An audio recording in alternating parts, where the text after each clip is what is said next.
Hello students, आप सभी का स्वागत है। तो बच्चों, प्रैक्टिकल एग्जामिनेशंस और सीबीएसई की जो मेन बोर्ड एग्जामिनेशंस होगी 2023 में, तो इन दोनों से रिलेटेड कुछ इंपॉर्टेंट चीज़ें हैं जो कि आप लोगों के साथ शेयर करनी है।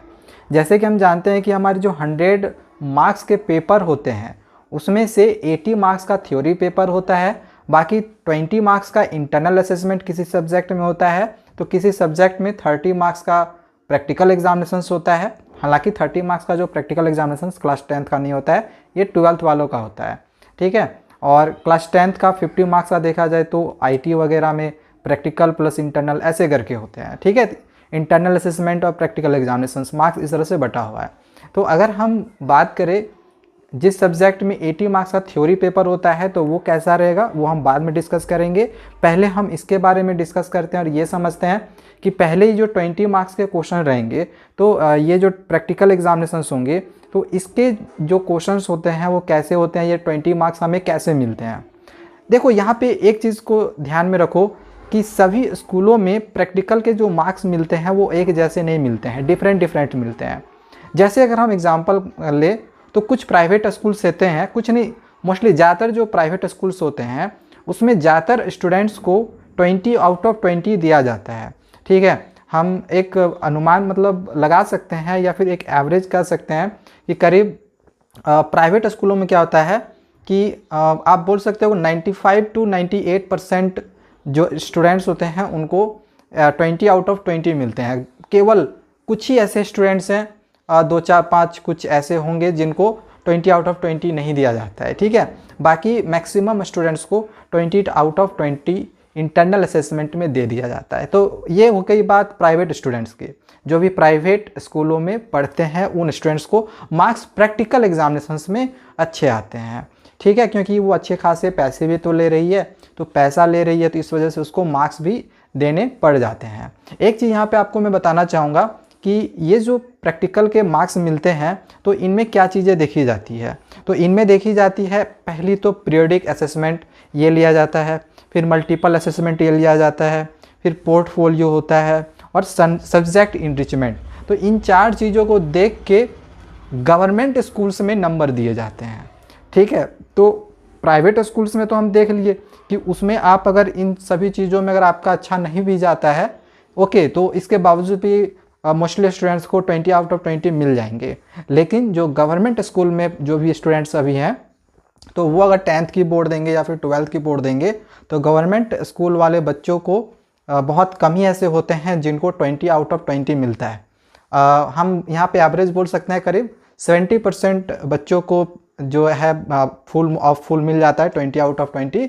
बाकी कुछ ही स्टूडेंट्स ऐसे होते हैं जिनको उसमें 20 आउट ऑफ 20 मिलते हैं। और ज़्यादातर बच्चों को देखा जाता है कि बहुत सारे ऐसे बच्चे होते हैं जिनको देखा जाता है कि 20 आउट ऑफ 20 नहीं भी दिया जाता है, ठीक है। लेकिन हाँ, इसमें भी एक लिमिटेशंस होती है कि हम इससे कम नहीं देंगे। जैसे अगर हम प्राइवेट स्कूल का बात करें तो प्राइवेट स्कूल वाले 18 या फिर 19 से कम नहीं देते हैं।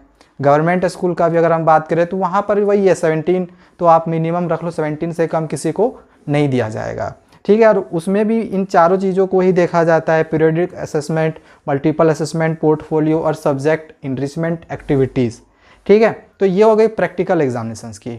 अब आते हैं हम अपने मेन बोर्ड एग्जामिनेशंस की। देखो, मेन बोर्ड एग्जामिनेशन जो 2023 की होगी, प्रैक्टिकल जो या फिर इंटरनल असेसमेंट जो कि 20 मार्क्स की वो तो होनी है, वो होगी।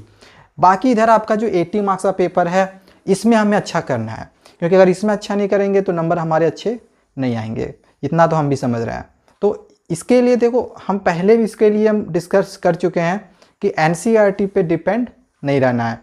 एनसीईआरटी से ज़्यादा क्वेश्चन नहीं रहता है, जो हमारी बोर्ड एग्जामिनेशंस होती है उसमें ज़्यादा क्वेश्चन नहीं पूछा जाता है, ठीक है। कुछ क्वेश्चन प्रीवियस ईयर से रहते हैं और मोस्टली अब जो है अब नए टाइप के क्वेश्चंस आएंगे। पहले प्रीवियस ईयर से ज़्यादा क्वेश्चंस रहता था, लेकिन अब इधर 2020 से क्या किया जा रहा है ना कि प्रीवियस ईयर से भी कम क्वेश्चंस रह रहा है, अब ज़्यादा क्वेश्चंस भी नहीं दे रहा है, ठीक है। अब ज़्यादातर जो क्वेश्चंस आ रहा है वो नए टाइप के हो रहे हैं या फिर नए टाइप के आ रहे हैं।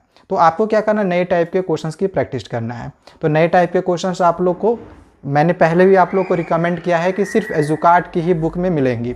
और ये सिर्फ मैं ही नहीं कह रहा हूँ, मैं यहाँ पे आप लोग को एक यहाँ पे दिखा दे रहा हूँ। यहाँ पे हिंदुस्तान टाइम्स की एक यहाँ पे आर्टिकल भी छपी हुई थी जिसमें इन्होंने कुछ कुछ जो टॉप एजुकेटर्स हैं उन्होंने भी एजुकार्ड बुक को भी रिकमेंड किया हुआ है। यहाँ पे कुछ कुछ टॉप एजुकेटर्स के नाम आप देख सकते हो जो कि पढ़ाई के मामले में ये टॉप पर हैं, ठीक है, जो कि आप लोग को फ्री ऑफ कॉस्ट बिल्कुल अच्छे वे में आप लोग को नॉलेज देते हैं या फिर पढ़ाने की आपको कोशिश करते हैं। ऐसे तो चैनल बहुत सारे हैं, बट जो टॉप पढ़ाई के मामले में जो चैनल्स हैं वो यहाँ पे आपको दिख रहे होंगे। और ये सभी जो चैनल्स आप लोग को दिखाई दे रहे हैं ये सिर्फ और सिर्फ आपको एजुकार्ड बुक ही रिकमेंड करती है, क्योंकि उनको भी पता है कि जो एग्जामिनेशंस में क्वेश्चंस आते हैं वो यहीं से आते हैं, ठीक है। जैसे कि पहले भी हम कह चुके हैं कि उसमें आप लोग का एक देखा जाए तो माइंड मैप दिया हुआ है, 10+ सेट्स दिए हुए हैं, इसके बाद कुछ प्रीवियस ईयर्स के क्वेश्चन हैं, नए पैटर्न पे क्वेश्चंस हैं, हर देखा जाए तो सेट में केस स्टडी बेस्ड क्वेश्चन दिया हुआ है बिल्कुल सीबीएसई के सैम्पल पेपर के अनुसार। तो बहुत ही अच्छी है बुक, लेना होगा तो डिस्क्रिप्शन पे बाय लिंक आप लोगों को मिल जाएगा, उस पर क्लिक करके आप बाय कर सकते हो, ठीक है। तो आप क्या करो कि उस बुक को खरीद के वहाँ से बस क्वेश्चंस की प्रैक्टिस करते रहो, नए नए टाइप के क्वेश्चंस की। लेकिन यहाँ पे एक चीज़ और भी हमें ध्यान में रखनी है कि उस बुक को पढ़ने के लिए हमें पहले चैप्टर को भी समझना पड़ेगा। तो पहले आप लोग चैप्टर को भी समझ के लेना, ठीक है। कोशिश करो कि आपका नवंबर तक जो आपकी चैप्टर है वो फिनिश हो जाए और इसके बाद फिर इस बुक को आप खरीद के अभी से इसकी तैयारी करनी शुरू कर दो, इनके क्वेश्चंस को बनाना शुरू कर दो, क्योंकि एनसीईआरटी में ज़्यादा क्वेश्चंस नहीं दिया हुआ है। एनसीईआरटी में आप भी देख रहे होगे कि गिन चुन के कुछ ही क्वेश्चंस हैं। तो आपको एक नए बुक की ज़रूरत पड़ेगी जो कि आपको इस बुक में देखने को मिलेगी। इसमें सभी नए नए टाइप के क्वेश्चन दिए हुए हैं। बाय लिंक है, लेना होगा तो डिस्क्रिप्शन पे लिंक मिल जाएगा, जाके ले लेना। और बहुत सारे बच्चों ने अभी तक तो खरीद भी लिया है, ठीक है। जिन बच्चों ने खरीद लिया है तो आप उन क्वेश्चंस को बनाते रहो, और अगर कोई क्वेश्चन में प्रॉब्लम होगा तो उस क्वेश्चन को ना बस आप लोग बता देना, क्वेश्चन नंबर, पेज नंबर बता देना और क्वेश्चन नंबर बता देना। मैं उस क्वेश्चन को भी स्पेशली किसी वीडियो में समझाऊंगा, ठीक है। तो आज के लिए बस इतना ही। और भी इस तरह की वीडियोस पाते रहने के लिए चैनल को सब्सक्राइब करके रखें। Thank you, bye bye.